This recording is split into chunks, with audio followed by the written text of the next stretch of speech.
함께 찬송 38장 찬양하시겠습니다.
이는 내 빛이 이르렀고 여호와의 영광이 내 위에 임하였음이니라. 보라, 어둠이 땅을 덮을 것이며 깜깜한 이 만민을 가리려니와 오직 여호와께서 내 위에 임하실 것이며 그의 영광이 내 위에 나타나리니 나라들은 내 빛으로 왕들은 비치는 내 광명으로 나아오리라. 아멘. 사랑과 은혜의 하나님, 명절을 앞둔 이 주일에 저희의 마음을 모아 주님 앞에 나아갑니다. 믿음의 가정 위에 하나님이 주시는 평안과 화목이 깃들게 하시고 믿음의 만남 가운데 주의 영으로 충만하게 하셔서 오직 할렐루야 하나님의 영광과 기쁨만 올려드리게 하옵소서. 이 시간 주님의 사랑으로 여기에 모인 우리가 하나님만을 경외하며 진정한 예배 회복으로 우리를 이끄시는 말씀 앞에 온전함으로 올려드리기를 원하오니 우리의 중심을 아버지께로만 향하게 하옵소서. 예배의 처음과 마지막 되시는 생명의 구주 되신 예수 그리스도 이름으로 기원하옵나이다. 아멘. 다 함께 찬송 9장 찬송하시겠습니다.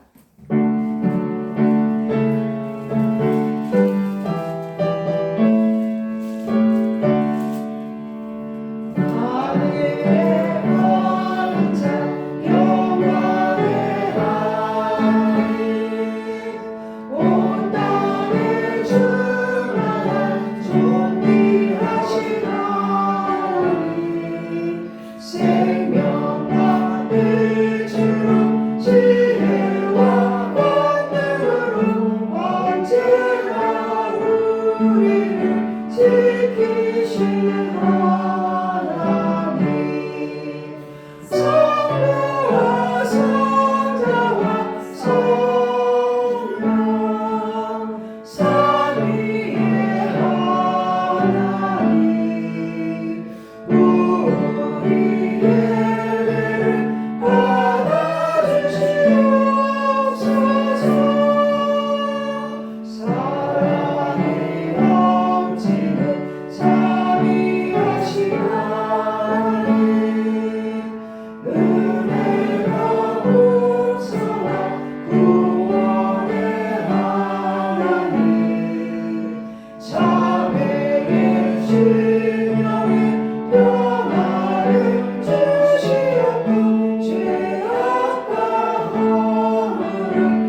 주의 아들아 참되게 살아가며 주 말씀 따라서 용감하게 하소서.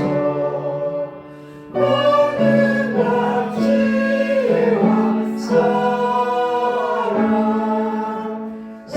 은혜의 하나님 우리에게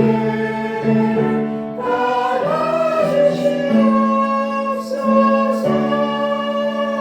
주 앞에 나올 때 우리 마음 기쁘고 그 말씀 은혜여 새 희망이 솟는다. 고난 고슬로 이기게 하시옵고 영원에 이끌어 살아가게 하소서. 우리의 자랑과 기쁨 생명의 하나님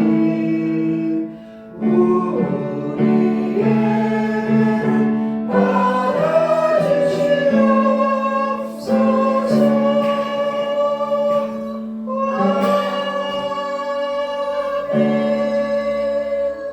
이 시간 참회의 기도 시간입니다. 지난 한 주간 삶을 돌아보며 하나님께 지은 모든 죄에 대해 참회 기도 하시겠습니다.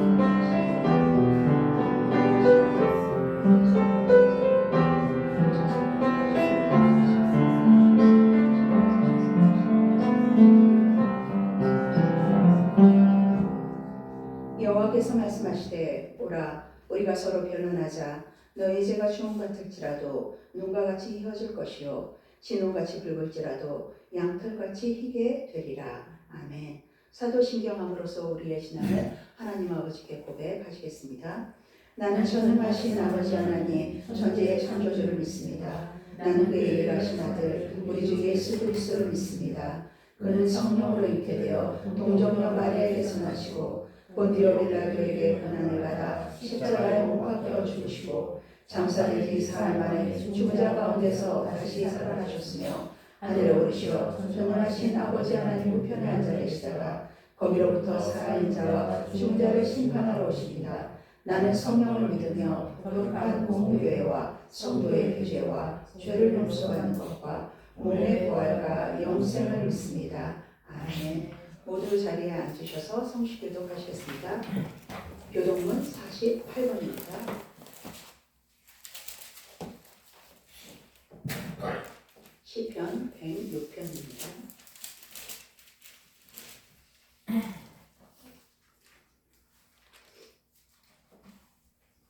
교독하시겠습니다. 여호와여 주의 백성에게 베푸시는 은혜로 나를 기억하시며 주의 구원으로 나를 돌보사. 내가 주의 택하신 자가 형통함을 보고 주의 나라의 기쁨을 나누어 가지게 하사 주의 유산을 자랑하게 하소서. 우리가 우리의 조상들처럼 범죄하여 사악을 행하며 악을 지었나이다. 우리의 조상들이 애굽에 있을 때 주의 기이한 일들을 깨닫지 못하며 주의 크신 인자를 기억하지 아니하고 바다 곧 홍해에서 거역하였나이다. 그러나 여호와께서는 자기의 이름을 위하여 그들을 구원하셨으니 그의 큰 권능을 만민이 알게 하려 하심이로다. 이에 홍해를 꾸짖으시니 곧 마르니 그들을 인도하여 바다 건너가기를 마치 광야를 지나감 같게 하사 그들을 그 미워하는 자의 손에서 구하시며 그의 원수의 손에서 구원하셨다. 그들의 대적들은 물로 덮으심에 그들 중에서 하나도 살아남지 못하였도다. 이에 그들이 그의 말씀을 믿고 그를 찬양하는 노래를 불렀도다. 아멘. 우리 찬송 531장입니다.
이 시간 신명용 집사님 예배를 위해 기도 인도하시겠습니다.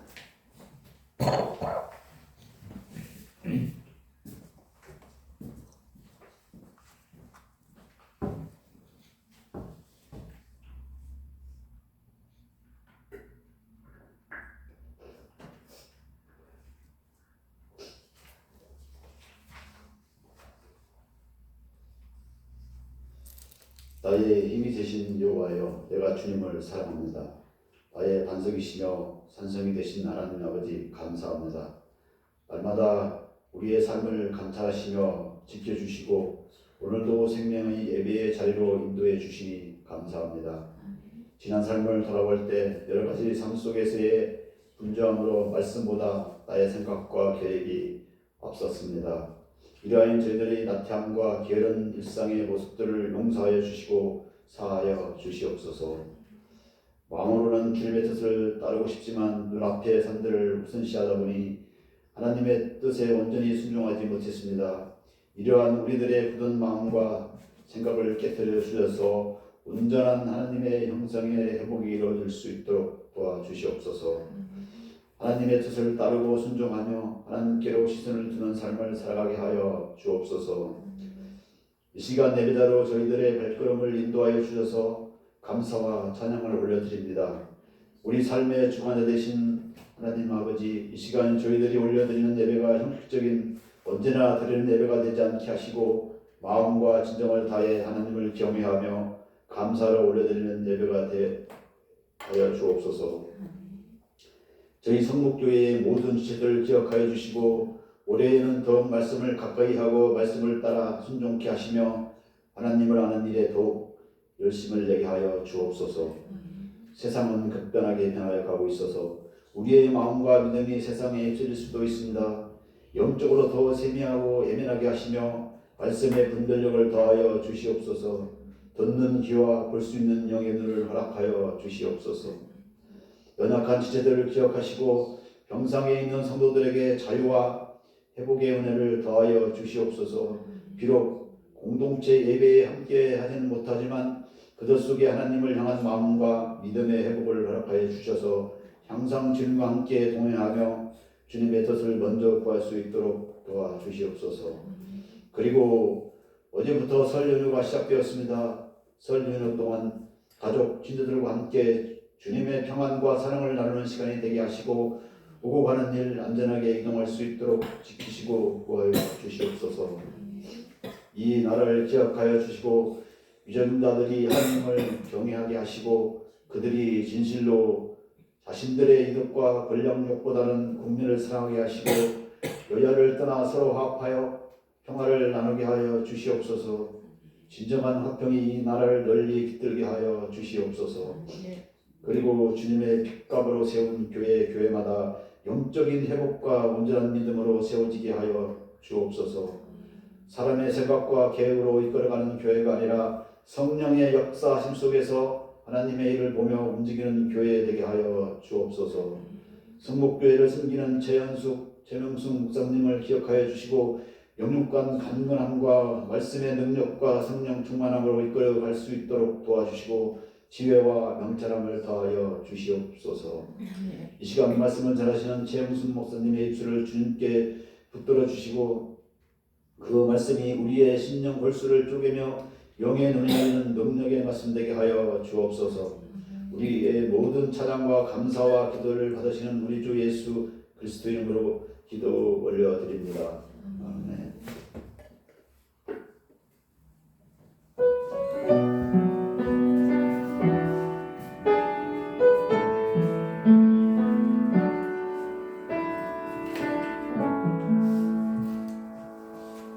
이 시간 우리에게 주신 말씀은 신약성경 요한복음 2장 13절로 25절 말씀입니다. 요한복음 2장 13절에서 25절 말씀입니다. 찾으셨으면 교독하시겠습니다.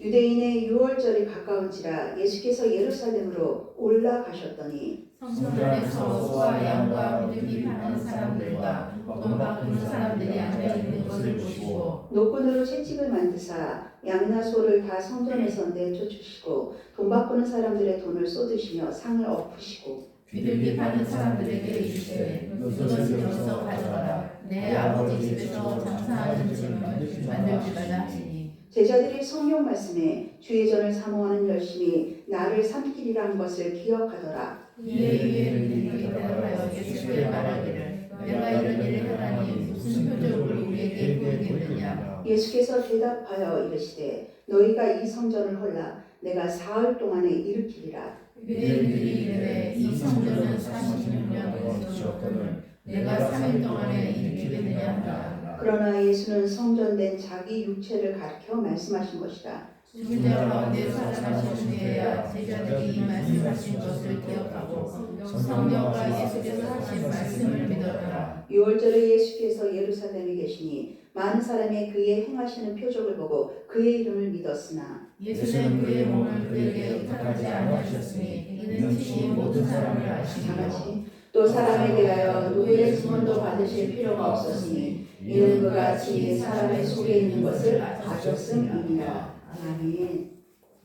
이 시간 장로님 장로님 나오셔서 찬송 550장 1절 간주 후 2, 3, 4절 함께 찬양하시겠습니다.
네, 이 시간 최연수 목사님 나오셔서 건물에서 인격으로라는 제목으로 하나님의 말씀을 선포하시겠습니다.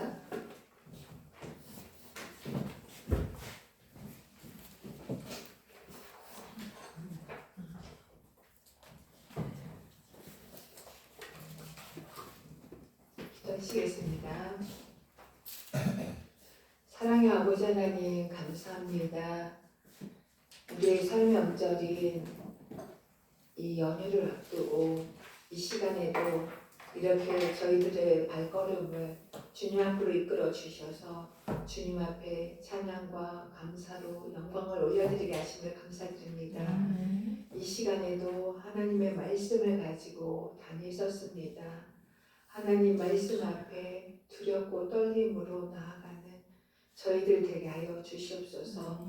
온전히 하시고 부욕케 하시며 우리를 생명의 길을 이끄시는 주님을 날마다 찾게 하시고 부르면서 주님 앞에 나아가는 저희들 되게 하여 주시옵소서. 이 시간에도 하나님의 말씀을 통하여서 우리의 심령에 돌아보게 하시고 또 그 말씀이 온전한 변화를 일으켜 주님 앞에서 온전한 삶으로 살아갈 수 있는 저희 되게 하여 주시옵소서. 모든 것 주께 감사를 드리며 우리 주 예수 그리스도 이름으로 기도하옵나이다. 아멘. 설 명절을 앞두고 마음이 괜히 분주해질 수도 있는데 이 시간 하나님 앞에 더욱더 말씀 앞에 우리의 마음을 온전히 드릴 수 있는 시간 되시기를 바라겠습니다. 오늘의 말씀의 제목은 건물에서 인격으로입니다.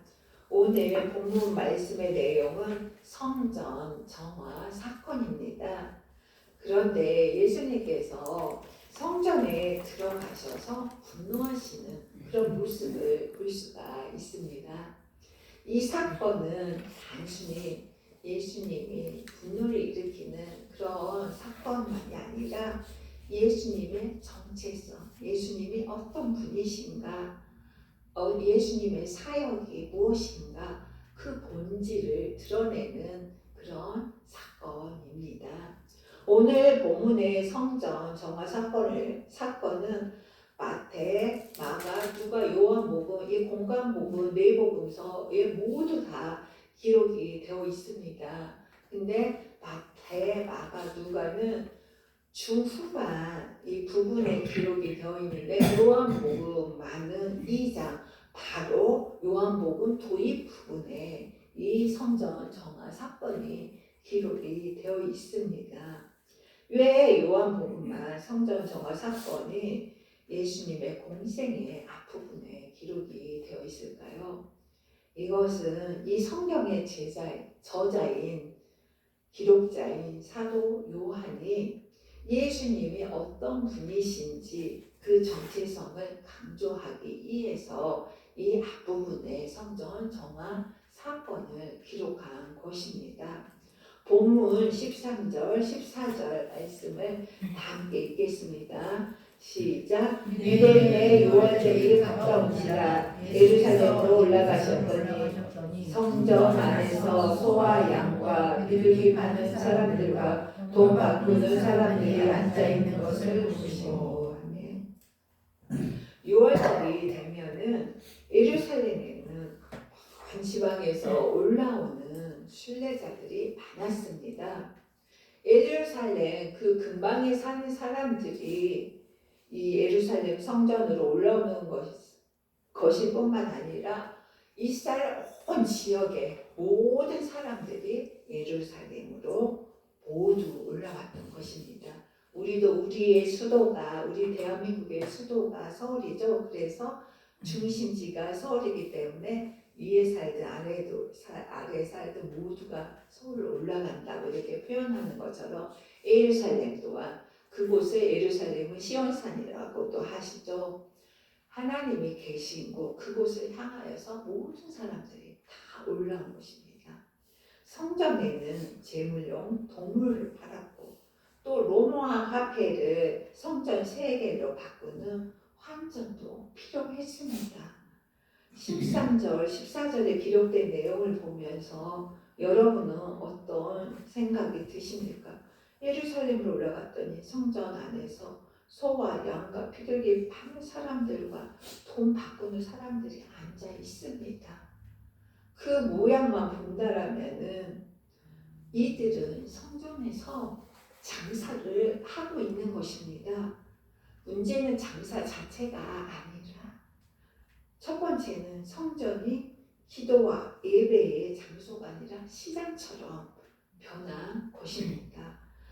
많은 사람들이 몰린 시장의 모습들을 한번 상상해 보십시오. 왁자지껄하고 소란스럽고 웃고 시끄럽게 떠드는 그런 모습들. 이때의 성전에 대한 개념은 이 성전 안에는 하나님의 임재가 머물고 있는 장소입니다. 거룩한 그런 곳입니다. 거룩함으로 우리의 죄를 자복하고 용서받으며 동물을 잡아서 하나님 앞에 제사를 드릴 때 하나님의 긍휼과 자비와 그리고 우리들은 그 긍휼과 자비 앞에 거룩함으로 나가야 할 그 장소가 이 성전입니다. 그런데 그런 장소가 지금 오늘 본문에서는 시장통처럼 변질되었습니다. 두 번째는 종교 지도자들과 상인들이 혈탁해서 이익을 취한 것입니다. 서두에서 6월절에는 지방에서 온 순례객들이 많았다고 했지요. 그들은 멀리에서부터 이렇게 예루살렘까지 오면서 동물들을 제사를 드리기 위해 그 동물들과 함께 예루살렘 성에까지 오기에는 온전한 동물들을 가지고 데려오기가 쉽지가 않았습니다. 거리가 멀기 때문에 오면서 동물들이 상할 수도 있고 또 흠집이 날 수도 있었기 때문입니다. 그래서 상인들이 온전하고 흠없는 동물들을 성전에서 팔았습니다. 이때 상인과 종교 지도자들이 결탁하여서 원래 받아야 할 금액보다도 더 높은 가격으로 부당한 거래를 했던 것입니다.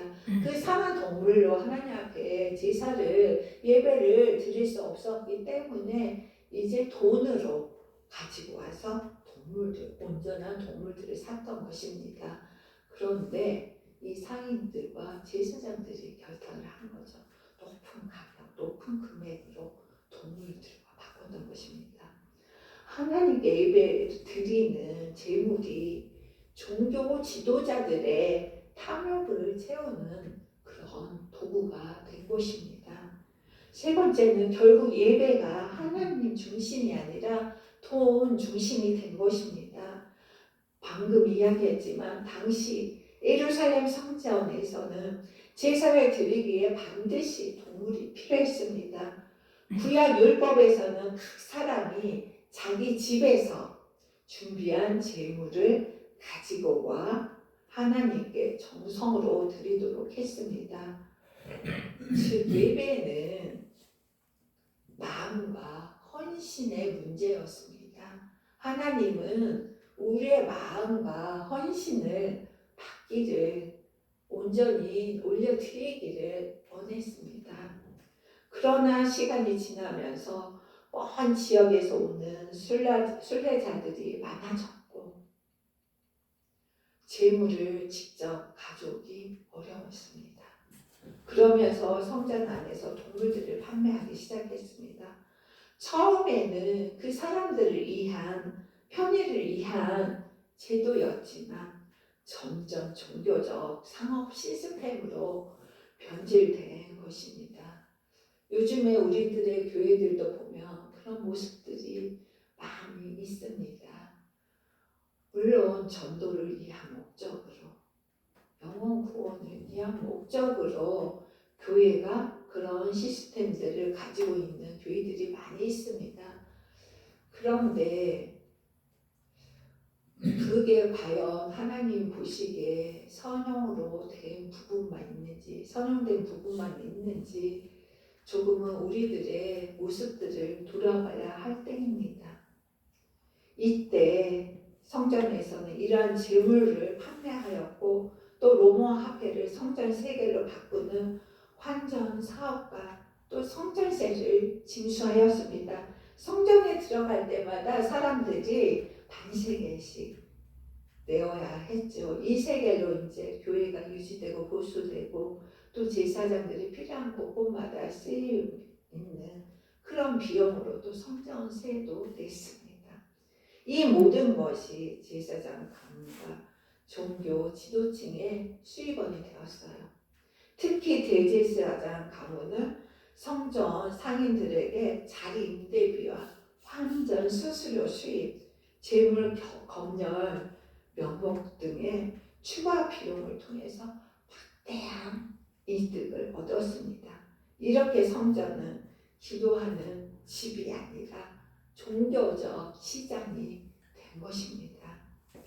문제의 근본 원인은 사람의 마음이었습니다. 겉으로는 예배를 드리기 위한 준비 과정이 맞습니다. 아니 예배를 드리기에 온전한 제물을 드리고 또 성전 세계를 성소 그 드나드는 그 수입을 받아서 교회 모든 필요를 채우기 위해서 하는 건 맞는데 그 안에 어떤 마음이 개입이 되어 있는지 어떤 마음으로 이렇게 하고 있는지 그 마음들을 그들은 예배의 본질을 잃어버린 것입니다. 종교 지도자들은 하나님보다 제도 유지와 경제적 이익을 앞세웠습니다. 그것에 집중하였습니다. 이처럼 성전 타락은 특별한 사건이 아니라 우리 인간의 질성이 만들어낸 결과물인 것입니다. 우리는 이와 같은 현상들을 정말 경계해야 하겠습니다. 우리가 교회에서 어떤 행사를 하든 무엇을 준비하며 예배사로 이곳에 주님 앞에 나왔을 때 정말 정결하고 순전하고 순결한 마음으로 하나님 앞에 예배를 올려드려야 합니다. 우리의 모습들은 모두 주님의 보혈로 가려 주시고 온전히 우리의 마음만 하나님 앞에 올려드리는 예배자가 되어야 하겠습니다. 우리가 이렇게 헌금을 하나님 앞에 우리는 요즘을 우리의 마음을 드릴 때 헌금으로 우리의 마음을 올려드리고 있죠. 우리가 이때 또 조심해야 할 부분이 이 헌금이 재정 확장에만 집중이 되면 안 된다는 것이죠. 우리가 드려지는 헌금은 감사와 헌신의 표현이며 또 하나님은 돈이 아니라 우리의 마음을 받으시기를 원하신다는 것을 기억하시기 바라겠습니다. 적게 드리든 많이 드리든 어떤 마음으로 올려드리는가가 더 중요하다는 것입니다. 15절, 16절 말씀을 다 읽겠습니다. 시작. 노끈으로 채찍을 만들어 양이나 소를 다 성전에서 내쫓으시고 돈 바꾸는 사람들의 돈을 쏟으시며 상을 엎으시고 비둘기 파는 사람들에게 이르시되 이것을 여기서 가져가라. 내 아버지의 집으로 장사하는 집을 만들지 말라 하시니. 예수님께서는 이것을 보시고 노끈으로 채찍을 만드셨습니다. 노끈으로 만든 이 채찍은 사람을 때리는 도구는 아닙니다. 양이나 소를 쫓기 위해서 이 노끈으로 채찍을 만들어서 내쫓는 것입니다. 예수님의 이 행동은 화가 분노가 물이듯 올라와서 하신 그런 행동이 아닙니다. 의도적인 것입니다. 의도적으로 사람들에게 보이기 위해서 이렇게 하신 것입니다. 왜 이렇게 하신 것이냐? 이것은 예수님께서 행동으로 사람들에게 메시지를 주시고자 한 것입니다. 구약의 선지자들도 말이 아닌 행동으로 메시지를 전한 경우들이 많이 있었습니다. 하나님께서 예레미야에게 말씀하셨습니다. 너는 그 토끼 장미에 항아리를 깨뜨리라. 이것은 상징적으로 말씀하신 것입니다. 그 항아리는 이스라엘 백성입니다. 이 항아리를 가만히 두지 않고 내가 이 항아리를 깨트려 버리겠다. 예수님 하나님 말씀에 순종하지 않는 이스라엘 백성에게 내가 이 항아리를 깨트려 버리겠다 하시면서 이 항아리를 깨트린 것을 예레미야에게 시켰습니다. 그래서 예레미야는 그 항아리를 깨트리는 퍼포먼스, 요즘으로 말하는 퍼포먼스를 했습니다. 그리고 에스겔 말씀을 보면은 여러 가지 상징적인 내용들이 많이 나옵니다. 에스겔의 수염을 깎아서 3분의 1을 이렇게 불어서 날리고 3분의 1을 태우고 또 3분의 1을 어떻게 하고 그렇게 하는 상징적인 행위들, 그리고 또 오른쪽으로 며칠 동안 누워있고 또 왼쪽으로 며칠 동안 누워있어라, 또 그런 것들, 또 어떤 이제 담벼락에 구멍을 내어서 부침보따리를 챙겨와서 그 다음 구멍으로 개구멍처럼 구멍을 내는 거예요. 거기에 들어갔다가 나오는 계속 또 그거를 반복해서 시키는 그런 에스겔을 읽다 보면 웃음이 나오거든요. 실질적으로 그렇게 한다는 것이 아니라 상징적으로 에스겔에게 그렇게 실제 행동으로 시키시는 거예요. 하나님이. 이렇게 너희가 하나님이 심판의 때기에 이렇게 이스라엘 백성들이 이렇게 움직일 것이라는 거를 하나님이 상징적으로 그렇게 말씀하신 거예요. 이처럼 예수님도 노끈을 만들어서 양들을 쫓아내는 것은 예수님께서 이제 앞으로 성전에 있는 변질된 하나님 말씀 앞에 온전하지 못한 이스라엘 백성들을 그렇게 흩트러 버리시고 예수님이 새롭게 자신의 교회의 성전이 되셔서 성전을 다시 세우실 것을 이렇게 행동으로 메시지로 행동의 메시지로 이렇게 드러내고 있는 것입니다. 15절 말씀 중에 다 내쫓으시고라는 말이 있는데 이 말은 헬라어로 엑세발렘이라 합니다. 엑세발렘. 이 단어는 신약에서 예수님께서 공생의 기간 동안에 하신 사역들 중에 귀신들을 내쫓을 때 사용하는 이 내쫓다라는 이 단어가 엑세발렘입니다. 귀신을 내쫓을 때 그리고 불순한 것들을 내쫓을 때 이 단어를 사용합니다. 우리 속에 얼마나 불순한 것들이 많이 있습니까? 온전하지 못한 모습들이 우리 속에 많이 있죠. 이렇게 엑세발렘 내쫓아야 합니다. 우리 속에 있는 불의하고 부패하고 주님이 보시기에 기뻐하지 못한 세상 속에 속한 그런 모습들 많이 있습니다. 그것들을 우리 안에 있는 그 모든 것들을 다 주님의 말씀으로 다 내쫓아야 합니다. 그래서 예수님의 행동은 단순한 정리가 아니라 성전을 더럽히는 그 요소들을 추방하는 심판 행위입니다. 아까 좀 전에 제가 그 하나님이 에레미야나 에스겔의 그 행동을 하는 메시지를 통해서 이스라엘의 심판에 그거를 행동으로 드러내게 하신 것처럼 예수님도 그렇게 한 것입니다. 이 장면은 단순한 소동이 아니라 성전 체제 자체에 대한 하나님의 심판 선언인 것입니다. 이제 하나님께서는 부패하고 부정하고 온갖 탐욕으로 가득 찼고 하나님의 말씀이 살아 역사하지 않는 이 성전을 그 말씀을 지키지 않고 인간의 탐욕대로 움직이며 제사장들의 권력의 이득권과 그 권력을 가지고 백성들을 그 탐욕의 이익의 도구로만 삼는 제사장들, 그들을 가만히 두시지 않으시겠다는 것입니다. 그리고 돈을 쏟으시며 상을 얻으셨습니다. 돈은 성전의 핵심 문제이죠. 비단 이때의 성전뿐입니까? 지금도 많은 교회들이 돈으로 인해서 넘어지고 많은 성도들이 시험 받는 것을 많이 볼 수가 있습니다. 우리 또한 물질의 개념으로 성전을, 교회를 보는 요소들이 참 많이 있습니다. 그래서 예수님께서 돈을 쏟으시며 상을 엎으신 것은 단순히 상인들을 쫓는 것뿐만 아니라 돈 중심의 성전 구조를 엎으신 것입니다.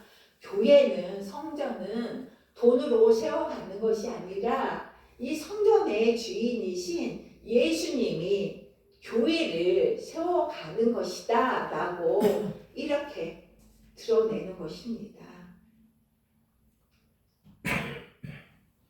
어둠의 권세들, 돈으로, 만몬으로 세워진 그 왕자를 뒤엎는 것이며 또 그 권위에, 제사장들의 권위에 대한 그것을 엎어버린 것입니다. 이를 통해 알 수 있는 것은 하나님께서는 지금 이 성전 체제를 인정하지 않으신다라는 것을 오늘 말씀을 통해서 알 수가 있습니다. 형식이 되고 부정과 부패하고 변질된 성전을 하나님은 이제 원치 않으신다는 것이죠. 16절에서 예수님은 성전을 내 아버지의 집이라 하였습니다. 내 아버지의 집, 원어로 하면 톤 오이콘 툭 파트로스입니다. 파트로스가 아버지입니다. 아버지, 지부, 톤 오이콘 파트로스, 내 아버지의 집, 내 아버지의 집. 당시 유대인들은 성전을 하나님의 집이라 불렀습니다. 하나님이 계신 곳, 하나님의 집. 그런데 예수님은 하나님의 집이 아니라 내 아버지의 집이라고 말하고 있습니다. 이것은 그냥 하는 말이 아닙니다. 자신이 하나님의 아들임을 선언하는 말입니다. 즉 예수님은 성전 안에서 자신의 신적 권위를 드러내고 있는 말입니다. 아니 그 시대에 누가 정말 그 하나님의 아들이라 감히 누가 말할 수 있겠습니까? 그리고 이 유대인들이 보기에 예수님 또한 어떤 존재입니까?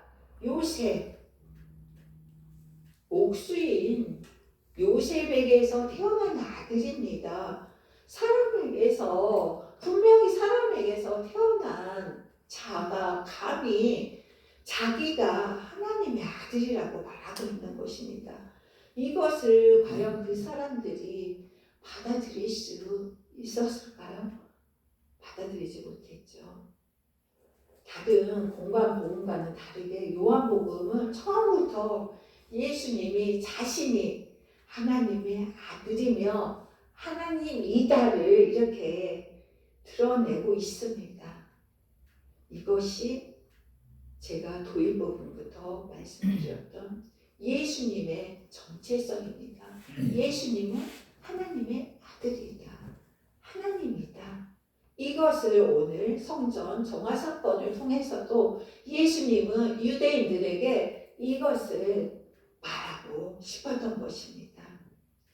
또 15절, 16절 말씀에 보면 차이점이 있는 것을 발견할 수 있습니다. 양이나 소는 높은 채찍으로 다 내쫓으시고 환전상의 돈은 쏟으셨습니다. 이처럼 행동으로 하셨습니다. 그런데 비둘기에 파는 사람들에게는 말로 하셨습니다. 비둘기 파는 사람들에게 이르시되 이렇게 말씀하셨습니다. 이것을 여기서 가져가라. 내 아버지의 집으로 장사하는 집을 만들지 말라 하시니 말로 하셨습니다. 양이나 소를 가지고 온 사람들은 막 내쫓았습니다. 행동으로 하신 거죠. 근데 비둘기 파는 사람들에게는 말로 하시는 것을 볼 수 있었습니다. 왜 이렇게 다르게 하셨을까요?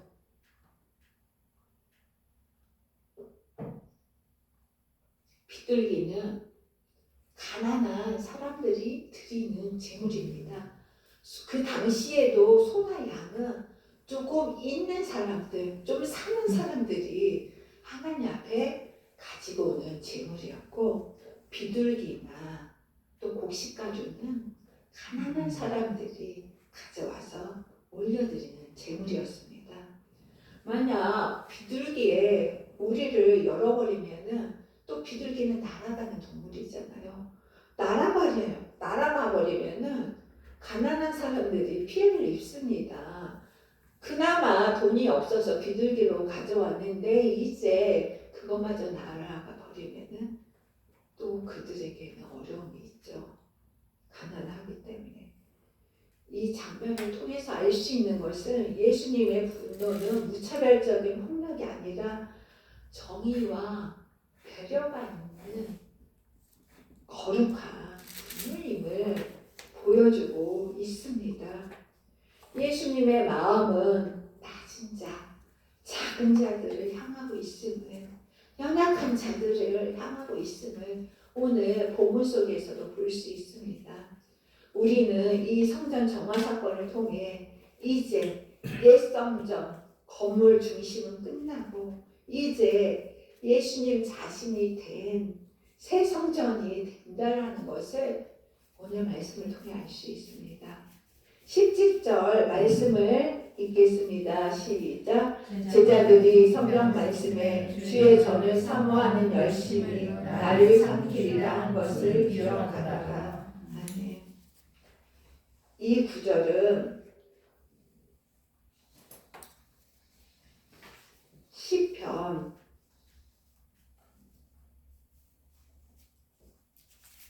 69편 9절에서 온 말씀입니다.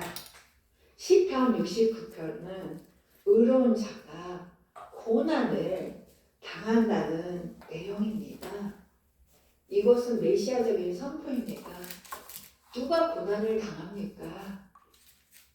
의로운 자로 오신 예수님. 이 땅에 죄악으로 물든 이 세상에 속한 사람들을 구원하기 위하여서 오신 예수님을 예언하고 있는 말씀입니다. 이 말씀을 통해서 이제서야 제자들은 이 시편의 말씀처럼 예수님의 행동을 보며 이분이 바로 그 고난받는 메시아라고 이제 깨닫기 시작한 것입니다. 17절에서의 열심은 뜨거운 열정, 그 가슴 속에 있는 뜨거운 열정, 질투의 가까운 헌신을 뜻하고 있습니다. 하나님을 향한 거룩한 열정, 이 세상의 정의와 공의를 위한 열정, 거룩함으로 깨끗해 하기 위한 열정, 그 열정이 예수님 안에 있었던 것입니다. 그 열심이 나를 삼키는데 그 열심 때문에 결국 죽음에 이르게 된다는 것입니다. 그 열심은 나를 세우고 나를 드러내며 나를 위한 그런 열심이 아니라 그 열심이 나를 죽음으로 내어놓는 십자가에 못 박혀 죽는 그런 열심이다라는 것을 본문에서는 이야기하고 있습니다. 오늘 본문에서 성전을 향한 예수님의 열심은 이제 종교 지도자들하고 충돌하게 됩니다. 결국 십자가의 죽음으로 이어집니다. 이후 말씀들을 보면 종교 지도자들은 이때부터 예수님을 죽일 생각을 합니다. 왜? 자기들의 자리를 이어받기 때문입니다. 자기들이 가지고 있는 권력과 그 기득권을 이어받고 있기 때문에 이제 예수님을 죽일 결심을 하죠. 성전은 유대사회의 중심이었습니다. 그곳에서 상을 얻고 장사꾼을 쫓아낸다는 것은 종교의 권위에 대한 도전이었습니다. 그래서 18절에서 유대인들은 묻습니다. 내가 이런 일을 할 권위가 있다는 증거가 무엇이냐 하며 표적을 보이자 합니다. 표적 세메ion이라 합니다. 세메이온. 여기서 표적은 네가 그렇다라면 그 메시아라는 증거를 보이라는 것입니다.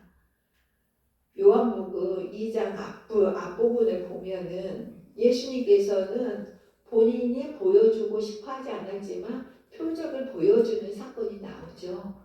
무엇인가요? 가나 혼인잔치에서 물이 포도주가 된 사건입니다. 기적입니다. 이러한 표적이 있었고 또 예수님의 권위 있는 말씀들을 통하여서 그 행동을 통하여서 이미 메시아임이 드러났는데도 그들은 인간 예수로만 보았지 하나님의 신적 권위를, 예수님의 그 신적 권위를 인정하지 않았습니다.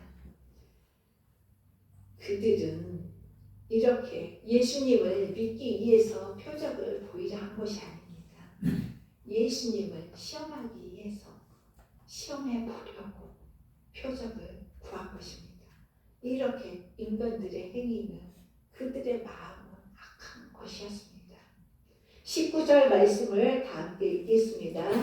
시작. 예수께서 대답하여 이르시되 너희가 이 성전을 헐라 내가 사흘 동안에 일으키리라. 아멘. 너희가 이 성전을 헐라 했는데 너희가 결국 이 성전을 파괴하게 될 것이다 라는 뜻입니다. 그리고 예수님께서 사흘 동안에 일으키리라 하였습니다. 그러니까 그 사람들은 어리둥절합니다.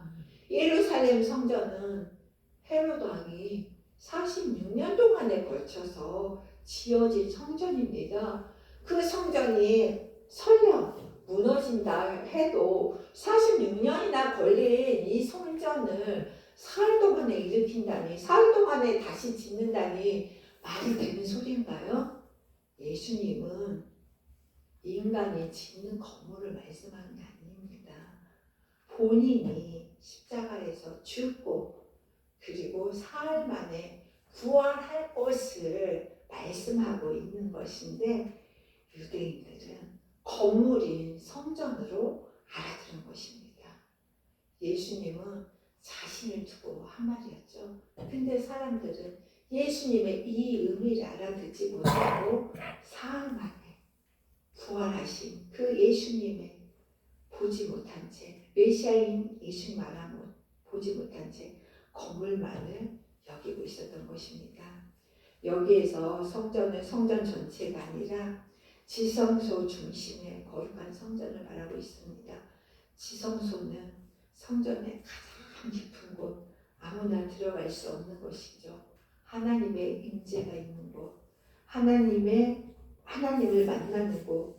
21절 말씀에서 예수는 성전에 자기 육체를 가르쳐 말씀하신 것이라 한 것처럼 유대인의 생각한 건물인 성전이 아니라 예수님 자신을 말하고 있는 것입니다. 우리 또한 그 예수 그리스도를, 성전이신 예수 그리스도를 우리 속에 구주로 맞아들이고 그 예수님과 영접하였기 때문에, 연합하였기 때문에 우리의 마음이 성전인 것입니다. 우리의 마음속이 바로 예수님이 계시는, 하나님이 계시는 성소인 것입니다. 19절 말씀을 보면 너희가 나를 죽이겠지만 나는 사흘 만에 다시 살아날 것이다입니다. 사흘 동안에 일으키리라는 이 말씀은 부활을 가리키는 표현입니다. 이 말은 하나님이 나를 살리실 것이다가 아니라 내가 일으키리라 말씀하신 것입니다. 이 말씀은 예수님 자신이 생명의 주권자라는 것을 선언하고 있는 말씀입니다. 우리의 주인은, 우리의 생명의 주인은 바로 예수님입니다.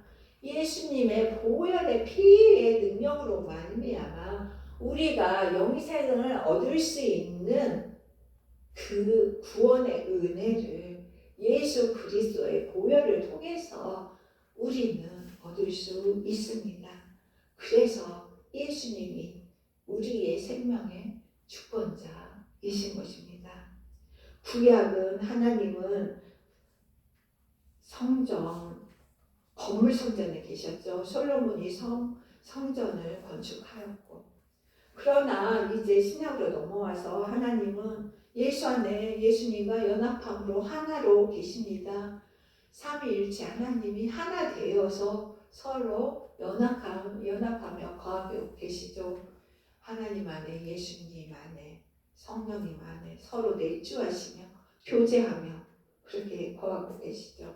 그 예수를 통해서 하나님 앞에 우리는 나아갈 수 있습니다. 그리고 나와 연합하며 그 예수님이 내 안에 계십니다. 인격적인 존재로 살아 역사하시는, 나와 교통하시며 그 역사하시는 존재로 내 안에 거하고 계시는 그 인격적인 존재로 내 안에 예수님이 거하고 계시는 것입니다. 23절, 24절, 25절 말씀을 다 함께 읽겠습니다. 시작. 6월절에 예수께서 예루살렘에 계시니 많은 사람이 그의 행하시는 표적을 보고 그의 이름을 믿었으나 예수는 그의 모형을 그들에게 허락하지 아니하였으니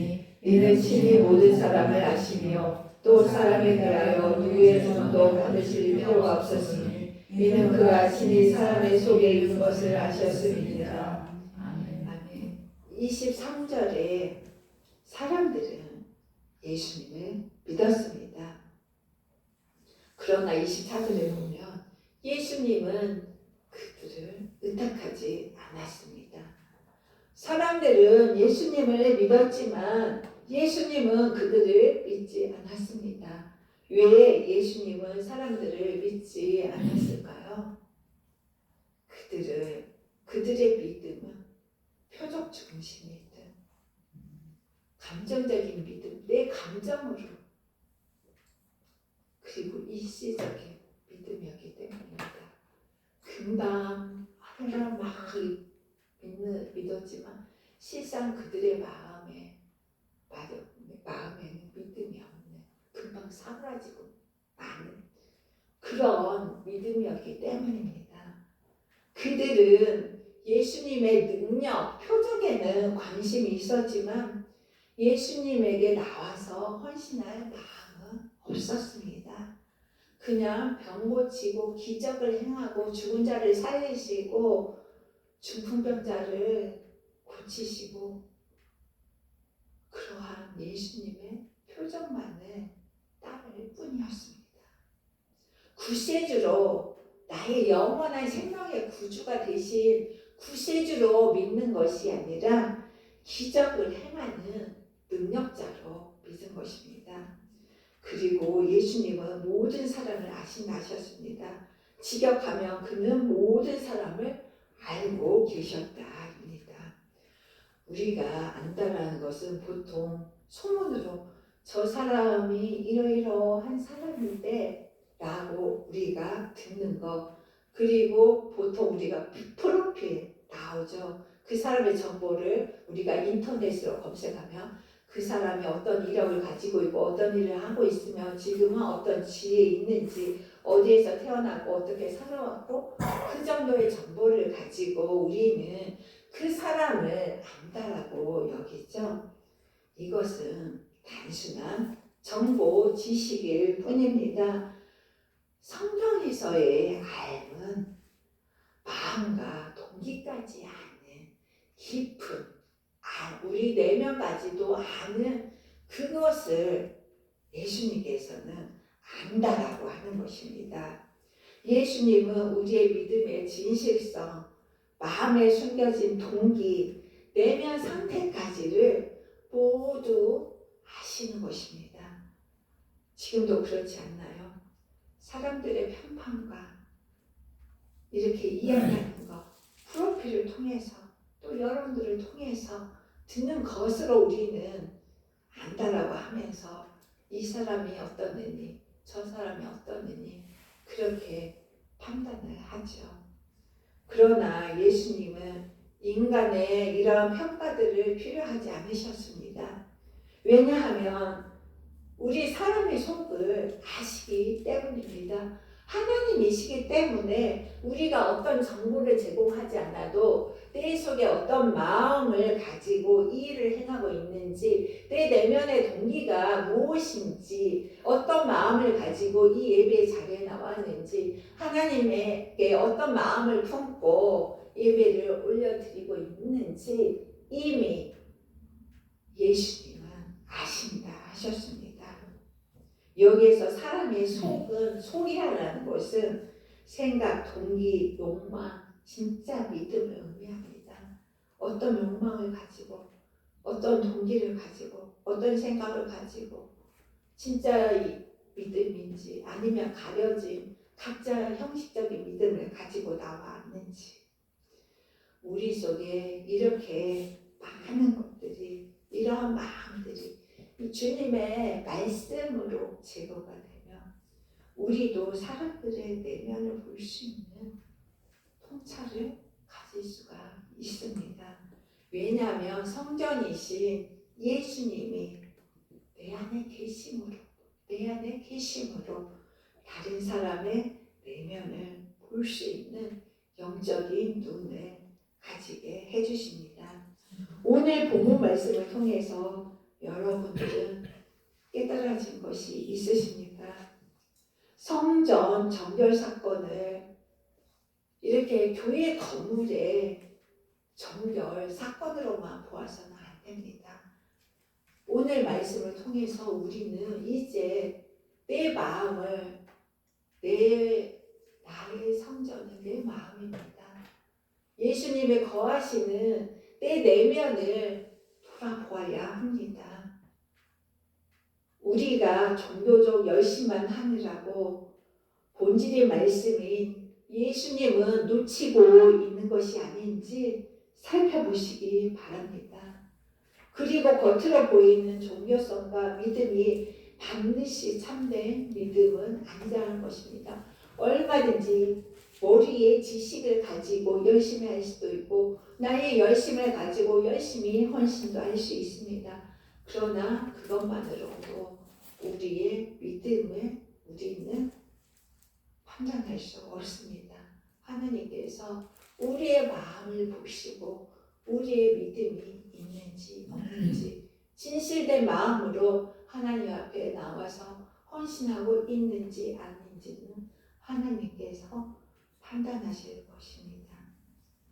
그리고 기적을 보고 믿는 것은 믿음의 시작일 수는 있습니다. 믿음의 길로 이끌어 나가는 도구는 됩니다. 그렇지만 그것은 참된 믿음이 아니라는 것이죠. 사람은 말과 행동으로 판단하지만 예수님은 마음과 동기로 판단하십니다. 외적인 열심도 중요하고 필요하지만 무엇보다도 마음의 동기와 행함이 우리의 성전되고 머리 대신 예수님이 원하시는 방향과 뜻에 맞추어 나아가는 우리 성목의 성도님들 되시길 축원합니다. 기도하겠습니다. 생명의 주가 되신 아버지 하나님 감사합니다. 오늘도 성전 정화 사건을 통하여서 하나님이 참으로 원하는 것이 무엇인지를 알 수 있었습니다.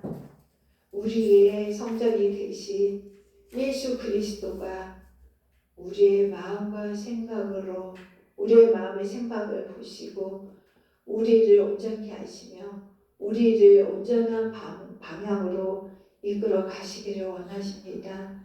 나의 힘과 나의 의지와 능력으로는 되지 않습니다. 주님께서 친히 자장하여 주셔서 이끄시고 역사하시고 온전함으로 이루어 가시기를 원합니다. 모든 것 아버지께 감사와 영광을 올려드리며 우리 주 예수 그리스도 이름으로 기도하옵나이다. 아멘. 295장 찬양하시겠습니다. 1절 3절입니다.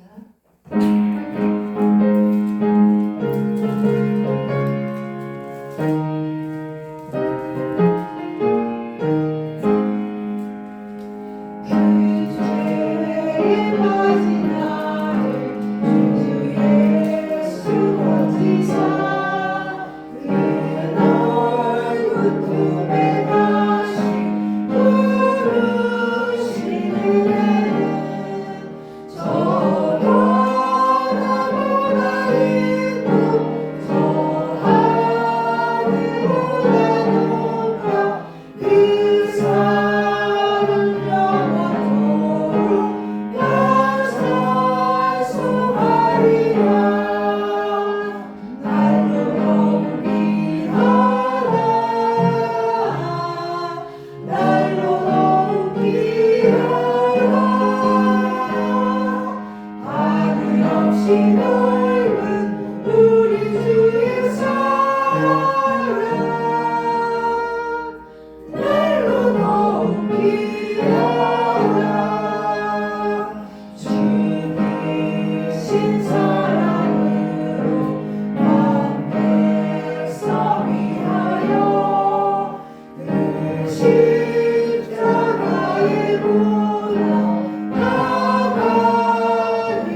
오직 닮은 우리 주의 사랑 날로 높이려다.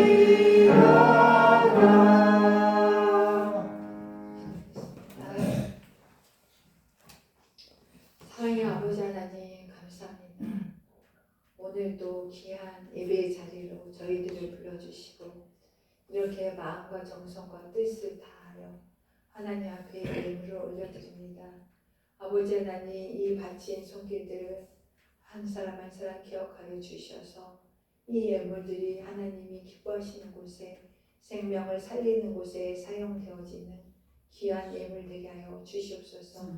아버지 하나님 이 물질을 바친 손길들 기억하여 주셔서 아버지 우리 성목의 모든 권속들이 물질로 인하여서 어려움 당하지 않도록 주님께서 채워주시옵고 또 그 물질로 인하여서 섬기며 베풀며 나누는 삶을 살아가는 저희 되게 하여 주시옵소서. 아버지 하나님 이 예배 자리에 함께하지 못한 성도들도 곳곳에 있습니다. 그들이 어느 자리 어느 곳에 있든지 그 영혼들을 기억하여 주시고 그들이 하나님을 기억하게 하시고 하나님께로 그 마음을 돌이켜서 온전한 예배의 회복이 이루어질 수 있도록 그 영혼들을 긍휼히 여겨 주시옵소서. 하나님의 때에 구원이 임할 수 있도록 주님 역사하여 주시옵소서. 아버지 하나님 설 연휴가 아버지 시작되었습니다. 아버지 이제 가족 친지들과 함께 즐거운 시간을 보낼 텐데 아버지 하나님 우리가 있는 그곳에서 예수 그리스도의 사랑이 드러나게 하시고 화평하며 화목하며 참된 기쁨의 시간을 보낼 수 있는 시간 되게 하시고 우리들을 연휴간의 강건함으로 지켜주시옵소서. 또 차로 먼 곳을 이동할 때에도 아버지께서 오고 가는 길 건강과 안전으로 지켜주시옵소서. 모든 것 아버지께 감사와 영광을 올려드리며 우리 주 예수 그리스도 이름으로 기도하옵나이다. 아멘. 오늘 오후 예배는 없고요. 다음 주에는 이제 우리 성목교회 42주년 국립 주일이고요. 또 사순절 시작입니다. 다음 주 수요일 예배도 설 연휴로 쉽니다. 다음 마지막 주에 정민환 목사님 생신입니다. 모두 축하해 주시기 바라겠습니다. 그리고 설 연휴 모두 건강하게 잘 보내시고 다음 주에 또 좋은 모습으로 만나 뵙도록 하겠습니다. 이런 교회 되게 하셔서 찬양하시고 회하겠습니다. 물러서 주십시오.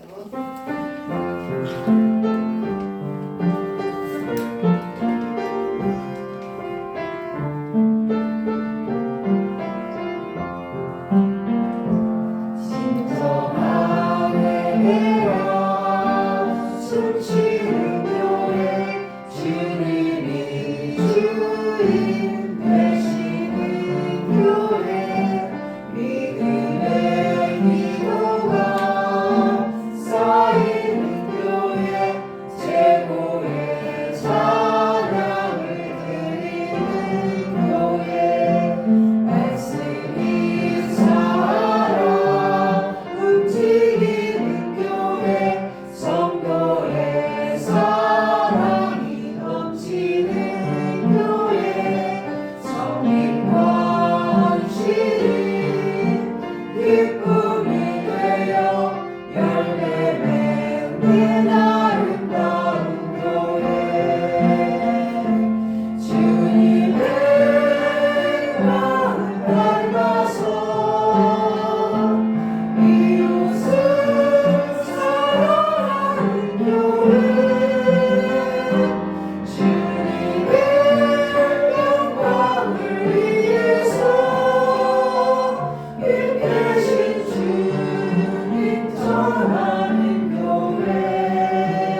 주 예수 그리스도의 은혜와 하나님의 지극하신 사랑하신 가운데서 성령님의 교제 교통하심이 이 시간 성전 대신 우리들이 하나님의 말씀을 가지고 이 땅 가운데 살아갈 때에 하나님의 말씀으로 우리 속에 거짓되고 헛되고 부패한 모든 것들을 주님의 말씀으로 모두 제하시고 제거해 주시었고 또 온전케 하시고 부욕케 하신 우리의 머리 대신 예수 그리스도를 의지하며 나갈 때 주께서 생명의 그 능력으로 채워주실 것을 믿으며 나아가는 주의 백성들 위에와 또 설명절로 이동하며 가족 친지들과 함께 화목한 시간을 보내실 그 가족들 위해 영원히 주님께서 함께 하시기를 축원하옵나이다. 아멘.